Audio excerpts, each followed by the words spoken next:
Ya, jadi mungkin sambil jalan-jalan ya kita coba memaknai konten-konten yang sudah ada lah sambil ngobrol, terus juga sambil ngobrol sama teman-teman juga kira-kira apa ya kira-kira bisa lebih dalam lagi ya, karena kalau hanya melihat mungkin bagus ya, tapi kalau udah tambah paham itu luar biasa, biasanya jadi bukan hanya bagus tapi.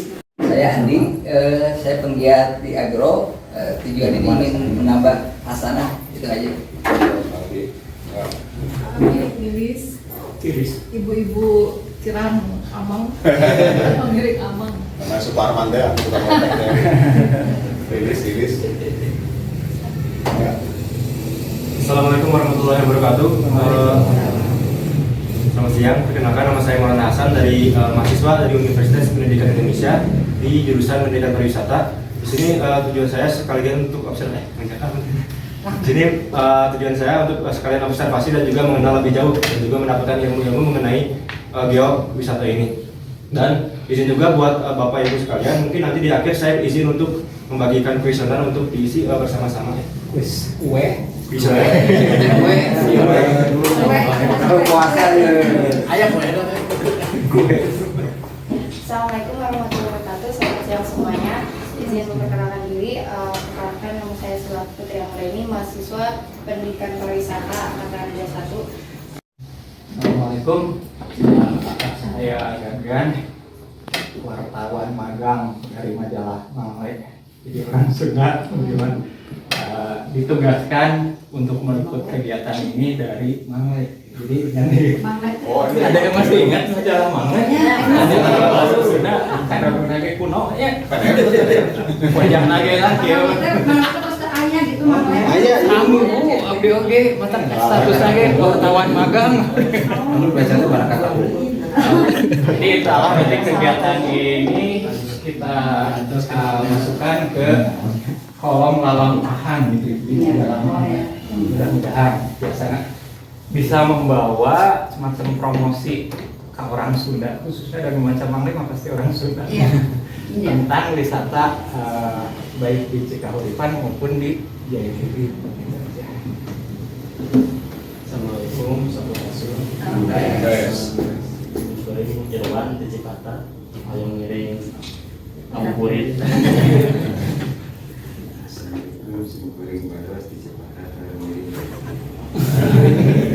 Bulan puasa. Saya mahasiswanya Mateo juga mau ikut ngabuburit. Langsung apa?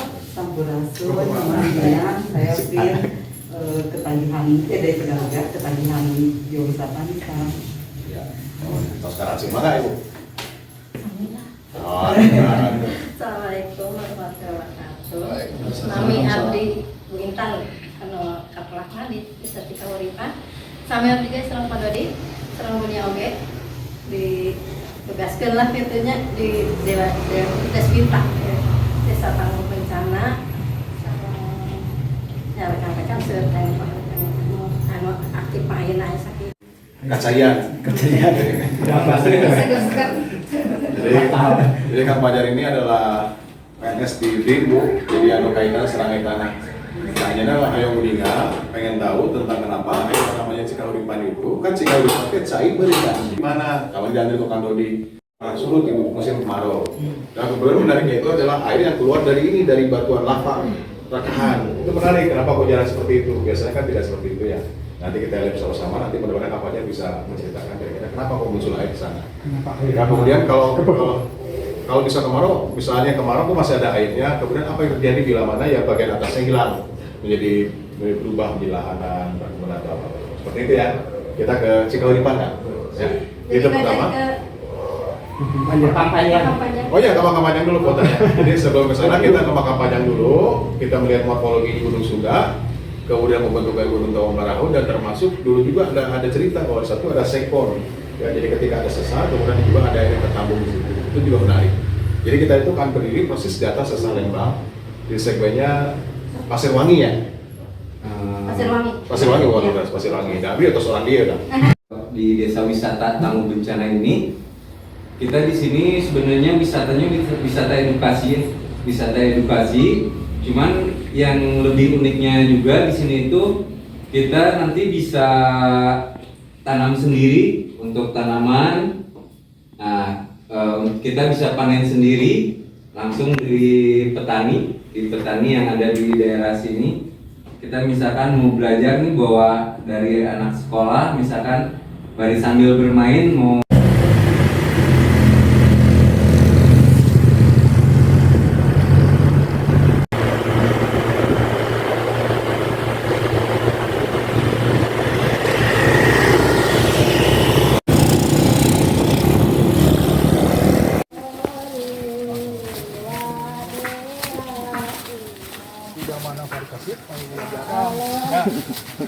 Nabi Adam terus dia jadi Prabu Siliwangi ya.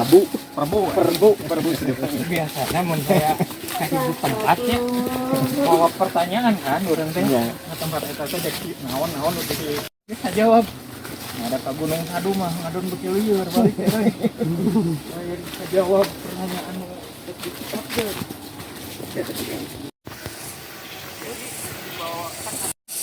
Ada kurang buka bersama gitu.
Baik teman-teman semuanya, jadi ini adalah titik mata air itu keluar. Jadi sebenarnya itu ada dua, satu di sini.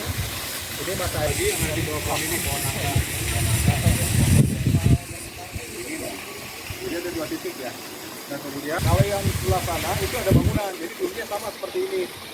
Tapi dirubah dibikin apa? Dibuka. Jadi kalau kita bayangkan kalau air itu mengalir itu ada sifatnya poros itu ada sarangnya.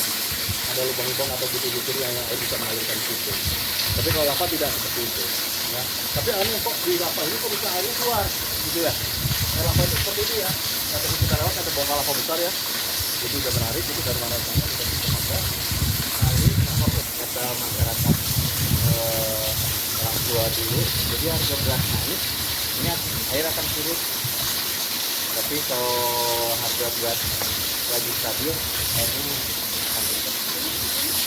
Tadi ya. Ngobrol dulu deh. Ngobrol dulu ya. Ini, kita lihat pedang ada nggak gitu? Ya, jadi ya itu salah satu pencirinya ya. Jadi patah ada, di sana juga ada. Tapi ini kan tidak muncul ya. Ini muncul, di sana tidak muncul. Nah, jadi otomatis ini adalah responnya kita lihat di atas juga ada daerah yang cukup bisa menyerap air. Nah, bidang pertemuannya akan muncul sebagai mata air. Jadi mata air itu akan ada di sepanjang jalur ini. Ya, seperti yang kita cari. Jadi turun ke lembah, ya, ada air. Tapi jangan berpikir untuk menuruni lembahnya ya kalau di gunung api ya. Karena itu beda dengan gunung-gunung yang bukan gunung api. Ya. Jadi ilmu menuruni lembah itu adalah kalau kita perpisah itu adalah ilmu untuk daerah yang kondisi batuannya bukan daerah gunung api. Itu berdampak kalau mau itu batuannya. Oh, sebenarnya ya, dari batunya.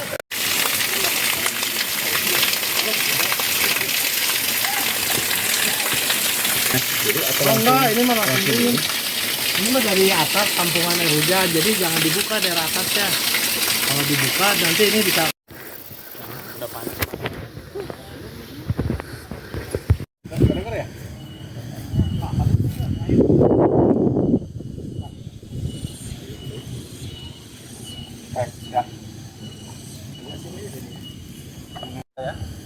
Baik teman-teman semuanya, kita orientasi dulu. Jadi saat ini kita berada di daerah namanya adalah pemakaman atau tempat pemakaman umum Siliwangi ya.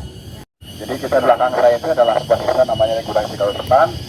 Kemudian tadi kita itu di daerah desanya Desa Cikairupan. Sudah silakan teman-teman lihat dulu ke arah belakang ya, ke arah belakang dulu. Nah ini adalah Desa Cikairupan yang kita kunjungi tadi. Kemudian kalau yang sebelah kanan, ya, yang sebelah kanan itu ada lembah tuh. Ya, itu lembah yang kita datangi tadi ya. Namanya adalah Sungai Cihideng. Jadi Cihideng terus nanti ketemu di daerah bawah namanya di daerah Kampung Seniman. Gitu ya teman-teman semuanya ya. Nah kemudian ini di depan persis di depan teman-teman semuanya itu namanya lah Desa Cikairupan. Ini ada hanging wall. Nah ini kita di sini saat ini ya. Di sini nih. Ini yang blok yang naik, ini yang blok yang turun. Turunnya di mana? Yang sebelah depan kita. Ini yang turun. Ini yang naik. Jadi sebutnya ada yang naik, ada yang turun. Ini yang kita berdiri itu adalah yang naik, ini yang turun. Nah ini artinya apa? Artinya menjadi medan yang menjadi zona yang sangat lemah. Jadi ketika dia turun, ketika dia mendapatkan gaya, dia akan bergerak lagi, turun lagi ke bawah. Akan semakin turun. Apa yang akan terjadi? Akhirnya terjadi gempa. Gempa yang sangat mematikan karena persis ada di zona yang lemah, gitu ya. Semua itu zona itu tidak ada yang lemah, ada yang tidak. Tapi karena di sini zonanya lemah, dia akan turun seperti ini, gitu ya. Yang ditunggu-tunggu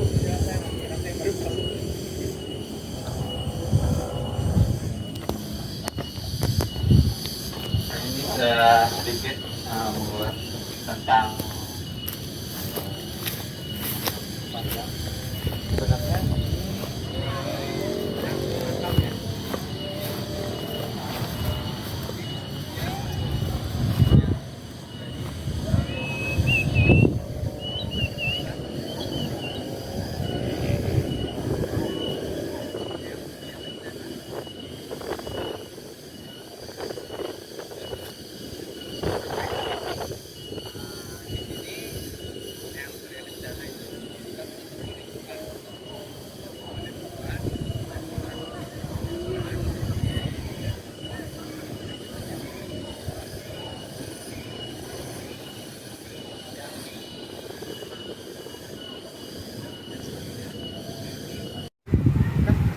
jalanan sampai kok.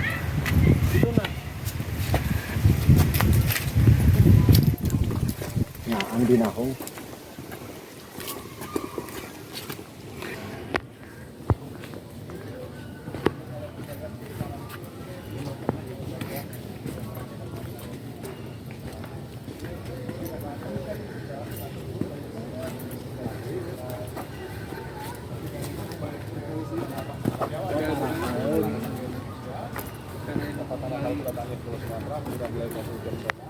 Karena beliau itu bukan seorang ahli geologi atau bukan ahli ini ya arkeologi, tapi lebih ke ahli dokter medis dulunya ya. Nah kemudian setelah itu oleh Belanda kemudian ditugaskan untuk datang ke Tanah Jawa, diantaranya akhirnya dia berinisiatif untuk membuat pemetaan gunung api. Ya, jadi kita itu kan bicara Yungun itu dari mulai 1855 sampai meninggalnya beliau itu di 1864 ya. Jadi kurang lebih ada 6 tahun apa yang dikerjakan oleh Yungun yang selama ini. Jadi ketika Yungun datang ke Tanah Jawa yang kedua kalinya, ketika dia habis istirahat di Pulau Belanda, yang dari pulang ke Belanda, kemudian dia kembali ke Pulau Jawa, kemudian dia diserah itu. Nah kemudian berikutnya setelah itu dikembangkan kembali di daerah Cingirwa. Jadi ada dua blok perkebunan. Yang pertama kali di daerah ini, di sini dulu ya. Kemudian dia itu mengembangkan lagi di sini. Nah, kemudian ini lebih besar ya lokasi luasannya dibandingkan yang ada di daerah Utara. Jadi kalau kita tadi datang ke Pasir Wangi ya, pakai makam panjang, kita melihat itu ada tegangan-tegangan pohon pinus. Jadi dari situ kita melihat ke arah Subang Tinggi sampai berbelok ke arah ini ya, ke arah timur ya, ke arah timur ketemu dengan Subang. Jadi perkebunan itu seluas itu kurang lebih ya, sangat luas sekali. Jadi mulai ke arah sini, kemudian belok ke arah sini. Kemudian kalau kita jalan-jalan lagi di sekitar saat ini ya, yang existingnya itu perkebunan kimia itu yang masih ada itu di sekitar PTPN berapa 8 ya. Dari penemuan beliau jadi mengatakan bahwa untuk daerah tropis dia ketemu bahwa ketinggian yang menandakan untuk daerah perkebunan. Jadi dari sini dia sudah mempunyai datanya banyak sekali karena kita tahu bahwa Yungun juga sebelum dia datang untuk mengerjakan bina, dia bingung gitu ya teman-teman semuanya. Jadi dia membuat sebuah ada ini pembagian zona untuk wilayah tertentu.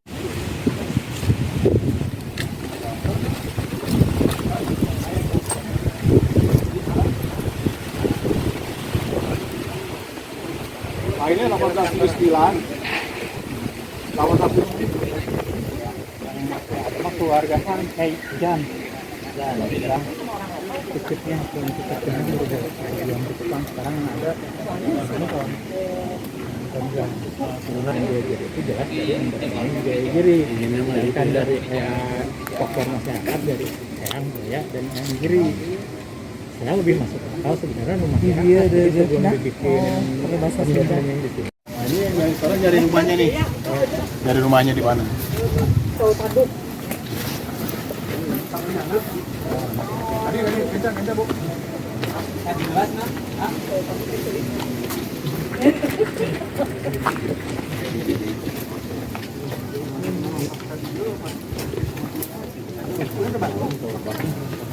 Lewat kayaknya udah dia teh.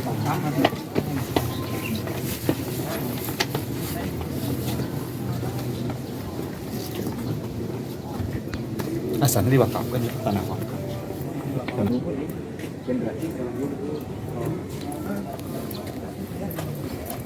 Setelah itu untuk menguasai keluarga Homan tanah ini semua. Sebenarnya kan Terlalu jauh lah. Apakah itu di sebelah selatan apa? Tapi kalau lihat di mungkin di sebelah selatannya ya. Itu dari selatan. Yuhun dia akan pegang nyewa pukul 3 pagi ya, subuh-subuh, ya dini hari. Dia minta dibukakan pintunya untuk bisa melihat Gunung Tawadrahu untuk terakhir kali itu pada subuh jam ya, kemudian didampingi oleh teman-temannya, termasuk ada seorang dokter yang merawat Yuhun saat itu namanya satu teman. Dia kemudian membuat surat, sebenarnya ada satu surat ya yang ditulis oleh Yuhun ya, yang bicara tentang kesaksiannya Yuhun ya, mungkin ada titip lah, titip menitipkan sesuatu kepada si Ishak Geografik ini ketika di sini. Tepat pada tanggal 24 April ya, tahun 1844 dengan meninggal. Dengan terakhirnya di Indonesia dan berlanjut kita dengan cara berjalannya. Nah ini ya. Nah ini belum jelas ya apakah jendela ini yang dimaksudnya kan banyak jendela juga ya. Ini dirawat di sini untuk sementara dan nanti lagi kedua. Ada kembali itu butuh waktu yang sama antara 1 sampai 3 tahun.